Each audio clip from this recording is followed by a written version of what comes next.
भारतीय नारीचे सौंदर्य हे साडीमध्ये खुलून दिसते आणि हीच परंपरा जोपासत अर्चना राजेश पिंगळे यांनी shop number 1 Aura sky tower Kulkarni garden Sharanpur road येथे खास नाशिककर महिलांसाठी Avanti Paithani and silk sarees Yeola Paithani दालन नाशिककर महिलांसाठी सुरू केलंय। या ठिकाणी सण उत्सव लग्न समारंभ किंवा आपल्या आनंदाच्या क्षणी आता येवल्याची पैठणी नाशिकमध्येच खरेदी करता येणार आहे।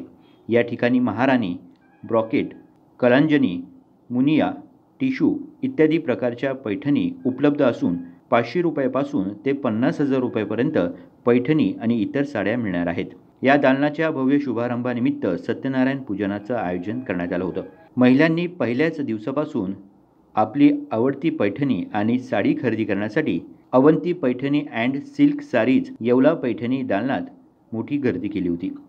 या शुभारंभानिमित्त भारतीय जनता पार्टीच्या माजी सरचिटणीस, महिला मोर्चा अध्यक्षा सौ रोहिणी नायडू आणि शहर उपाध्यक्षा सोनाली शिरसाट कुलकर्णी, सौ नूपुर राहुल जाधव यांच्यासह Avanti Paithani and silk sarees Yeola Paithani दालनाला शुभेच्छा देण्यासाठी दुसाने आणि पिंगळे परिवारातील मित्रपरिवार मोठ्या संख्येनं उपस्थित होता। एकदा तरी आपली आवडती पैठणी आणि सिल्क साडी खरेदी करण्यासाठी आपल्या आवडत्या अवंती पैठणी अँड सिल्क सारीजला भेट द्यावं असं आवाहन संचालिका अर्चना राजेश पिंगळे यांनी केलं आहे।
दिशा न्यूज ब्युरो, नाशिक।